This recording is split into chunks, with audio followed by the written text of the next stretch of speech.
Destro, what did you bring me out here for? Commander, I have found a source of unlimited knowledge about the G.I. Joe team. Excellent. What can you tell me about them? Well, I have a complete list of all their personnel, weaponry, and vehicles. Excellent.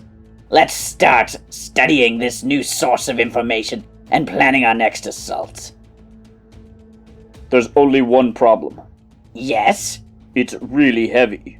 Hey boys and girls, welcome to another super exciting, outrageous toy review. I'm Kevin, and today we're taking a look at the ultimate guide to G.I. Joe, 1982 to 1994, 3rd edition. I just got mine in the mail just a couple days ago. I pre-ordered it forever ago, and it just got here. And as I mentioned, this is the 3rd edition. This is what the 1st edition looked like. My friends and I used to refer to this as the book. It's the G.I. Joe book. I loved this book so much. I actually have 2 copies of it. This is the one that I mark off which figures I had and which accessories I had. This was the shelf copy. And this is the 2nd edition, in which they updated a lot of photos and fixed a few errors and improved on it. And the 3rd edition now is even bigger and better. It's hardcover this time. It's got more pages, lots of new artwork. I mean, I just love this cover. Those characters look great on it. Each one of the years has new artwork that just is incredible. Here's 1982, the first year of the 3 3/4 inch line. I just love this little battle scene. I also have to show you 1994 because it cracks me up. Where's 94? 93. A lot of pages of 93.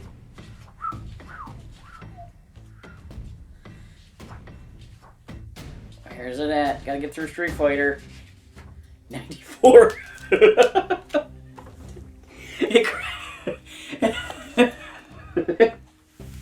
It's the Star Brigade astronauts in the little inflatable manta ray raft thing. It's so ridiculous. Star Brigade floating around in a raft. I love it. Each one of those scenes, though, are awesome. Each year has its own. They're really cool. This book, it started off with a great basis. This book, the original version, has so much good information. All the characters, all their accessories, some great background information on alternate file names. Just really good stuff. And then they improved on it the 2nd edition. They improved a lot of the photography. This newest book adds so much more. Here's a page at the end of the 1992 section. Oops. That shows off this anti-drug campaign materials. There's a lot of additional things. Information about combat pay and the command rings. Just really cool stuff that kind of augments what was going on in the toy line, as well as what we came to know from the previous books, which is all the awesome photos of the figures and their accessories. So, for me, I knew about yojo.com, and yojo.com is great for looking at web-based, but the book is just so nice to flip through and look at everything kind of laid out nicely. Plus, you get a bunch of cool information that's in here that doesn't exist other places. There is also a price guide built in here if you're interested in that kind of thing. And I know that the author, Mark Bellomo, put a ton of work into trying to make sure that's as accurate as possible. And that's hard. Price guide type things in print format is very tricky. This book is super cool. Oh, look, there's the minifigures and the camouflage face paint stuff. That's awesome. There's even some blueprints in here. Not blueprints to every vehicle, but some of the more popular ones, like that shows part of the blueprints to the Defiant there, which is really cool. And so, basically, if you are a G.I. Joe collector, you need at least one edition of this. You need at least one if you're going to be a Joe collector. And the 3rd edition just came out. It's really good. Look at this. They even show all the different versions of Steel Brigade. There he is, Goldhead Steel Brigade, the only G.I. Joe I need to complete my collection. Ultra rare Goldhead Steel Brigade. Mint and sealed bag, $475 to $500. Loose complete, $325 to $425. That's why I don't have him. Hey, there's Payload. You see the astronaut Payload over there?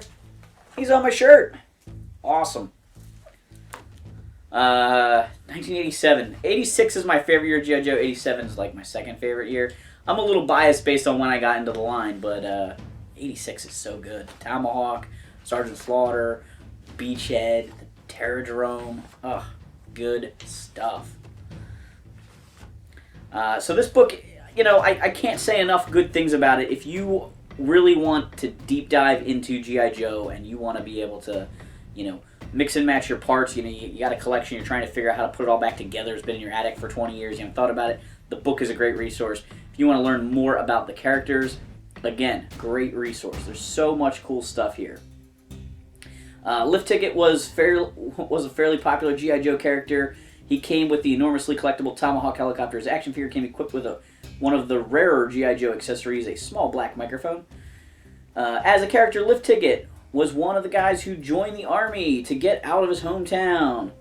Right? On a final note, Lift Ticket's name, Victor W. Sikorsky, an allusion to Sikorsky Aircraft Corporation, an American company that developed the first stable, single-rotor, fully capable, controllable helicopter to enter full-scale production. Right? So there's a little bit of background there. I knew as a kid that his name was Sikorsky and that was a helicopter company, but my dad was a helicopter mechanic and worked on Sikorsky helicopters. So Lift Ticket was one of my favorites. The Tomahawk is by far my favorite G.I. Joe vehicle ever. It's a weird helicopter because it combines two real-world helicopters basically together. But this book is just awesome. I am entertained with the old volumes looking through them, and the new one is just even better. I remember the pictures of the flag in Volume 1 just weren't big enough. They didn't do it justice. It was hard to tell what all the parts were. But they've really gone through and cleaned that up and fixed it up. Look, there's additional pictures of the parts there. Flip the page again. You get even more additional pictures of the parts to the flag. So they've really stepped it up. This book is way bigger than the previous version. I don't know what else to add. You gotta get it if you collect G.I. Joe. If you want to collect G.I. Joe, even if you don't want to collect G.I. Joe but you love G.I. Joe, these books are also a really great way to enjoy an entire action figure collection without owning the entire action figure collection. Because you can look at these great photos of all the characters and all the vehicles. Even shows some of the variants. Here's the Vamp 2 with the mail-away version and the regular version. You know, gives you information about all that kind of stuff. It's just so good.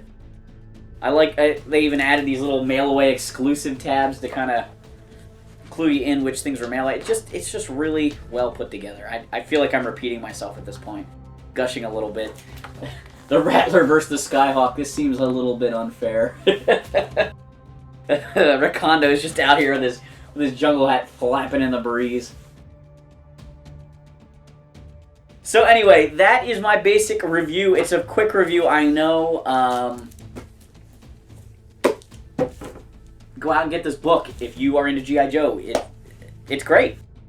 If you already have Volume 1 or Volume 2, maybe you're good, but I do think that there's a lot of value in the third edition, a lot of new stuff, a lot of good stuff. And if you don't have one of the older books, which are all out of print, you got to try and get one of these because I think these ones are going to be tough to get real quick also. Thanks for watching this super exciting, outrageous toy review. Make sure to like, subscribe, check out our other videos.